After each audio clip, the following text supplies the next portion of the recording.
Hello everyone, I Vinita Kejriwal welcomes you all to an initiative taken by Wilson Financial Services about a talk on women and wealth. We all know that women put a lot of hard work, perseverance, dedication, focus to reach to a level. That becomes an inspiration and motivation to all of us. There are a lot of stories which have been unspoken. So let me introduce today's guest speaker, Varsha. Dr. Varsha is a public health practitioner and a molecular biologist with a focus on the point of care diagnostic. She is the Chief Enabling Officer and co-founder of Molecular Solutions Care Health. She has a keen interest in coalition building and is a crusader for respectful, non-judgemental, empathetic and holistic healthcare. Since 2020, the focus of our lab has expanded to disease monitoring and prediction using data from environmental, clinical and community sources. In 2018, she was the awardee of Biotechnology Ignition Grant by the Department of Biotechnology, Government of India. She was also the part of Goldman Sachs 10K Women program at Bangalore. And choosing this particular kind of profession itself needs a lot of courage. Hi Varsha, welcome to this initiative by Wilson Financial Services. Hope you're doing good. Thank you, Vinita. Thank you for inviting me, and I'm excited about this. Yes, I'm doing well. How are you? All good. So I'm equally excited to hear about your perspective on such questions. So let me start with my first question. Can you share how your entrepreneurial journey have been so far? Maybe some challenges, some learning, or any other message point you want to share with us?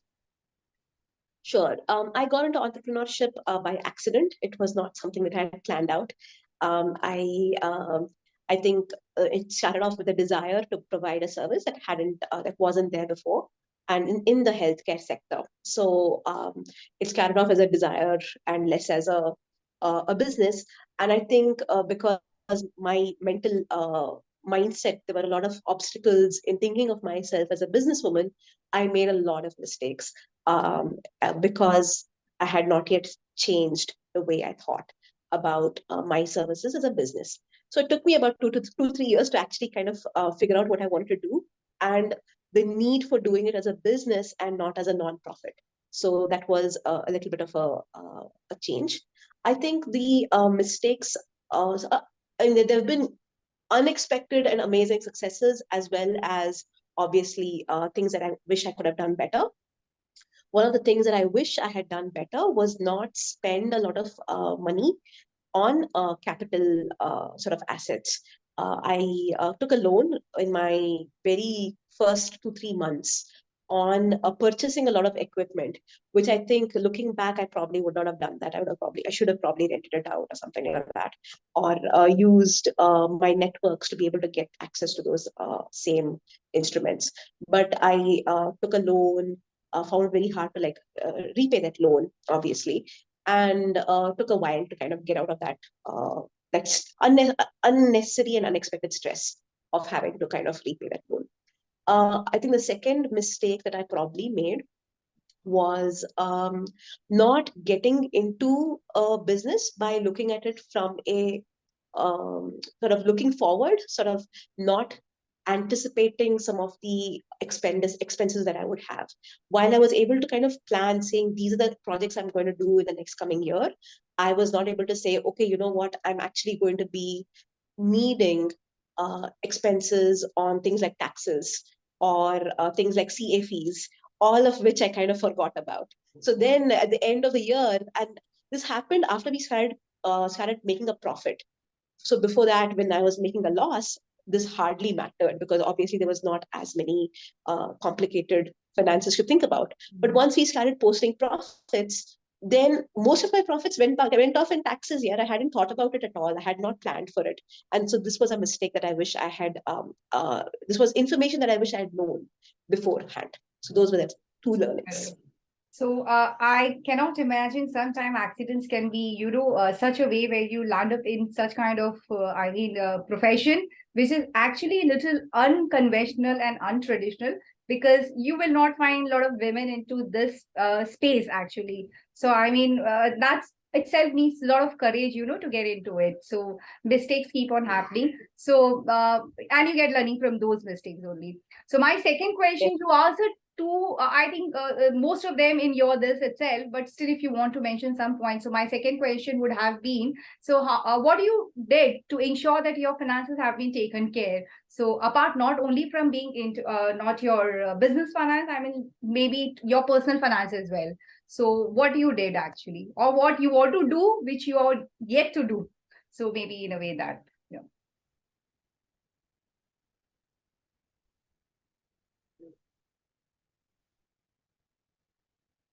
Did you get my question?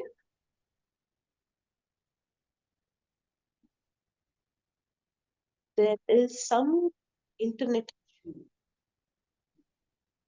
Yeah, there's some internet issue. I think what you had said, if I'm not mistaken, is how did you take care of your business as well as personal finances, Right. right? Yes, yes. Um, for business finances, I think the biggest thing we did was to realize that there are actually multiple, um, just to have multiple sources of revenue. So if the business doesn't work well, do you have grants that can support it? If you're not able to get grants, are you able to like have multiple other collaborations or partnerships with other businesses so that you can kind of get some of their trickle down money? I think the biggest thing that we have done very successfully is build a partnership based business where other people's strengths kind of compensate for our weakness. In terms of personal finances, I personally am not very good at it, but my husband is much better. So with I know his help, that. with his help, I think we have been, and with his kind of foresight or whatever I'm planning, we have been able to kind of ensure that we have been able to fund the building of our own house. Uh, Basic things like having health insurance, life insurance, things like that. Recently, I actually reached out to your company because I realized that most of us are not taught these kind of things. I was very lucky because my father kind of took care of my finance, like the baseline kind of insurances when he was alive. And then afterwards, my husband took care of it. But then I realized that when I talked to many of my own employees, they have no idea about what they're supposed to be doing just in terms of taking care of themselves. Everybody thinks savings, you save some money in your FD or whatever, that's enough. And Yeah. I think listening to you, Vinita, I think that having that session with you and your team and learning about what are all the ways that you can kind of make your money work for you was a huge eye opener, not just for me, but for almost all my employees. So thank you for that. And I'm really looking forward to working with you. Yeah, that's my pleasure. And actually, you rightly said that this has to be really properly taken care, because there's a lot of difference between once you do savings and investing. There's a thin line difference, and one should be really aware about such things, which is actually this is the need of the hour. So coming to my third question would be, you again answered a lot in your first question, but still, uh, during your this journey, you must be having some kind of learnings, or maybe you had some mistakes, but after overcoming those mistakes, what are few things which you are implementing now so that those mistakes are not repeated? So what are those things you want to highlight over here? I think the biggest thing, the single biggest step that I've taken now is to meet my finance team once a month and to tell them these are the ways I'm thinking of going. Are there any tax or financial implications of this? What is the data that you need to ensure that we are on track with our finances so that I don't get hit with a bill at the end of the year for like some massive number of lakhs and I'm blinking over there wondering how I'm going to pay this. So I think the single biggest learning for me, and also it's very nice for them to know what we are doing all the time. They're like, oh, that's interesting, you're going in this direction, let me connect you with some of the people that I know. So it's kind of become like a real team rather than them being some sort of a financial vendor. So I think that has been the greatest uh, change in the way I approach it.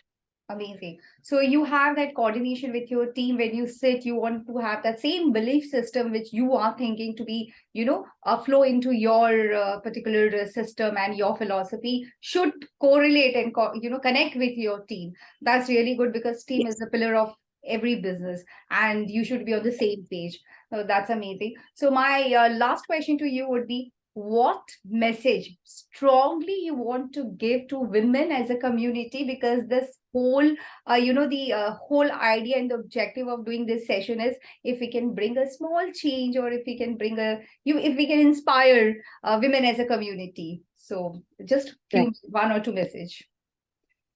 I think no matter how much support you have in your life, whether it's your father, brother, even female support, I'm not saying it's only male.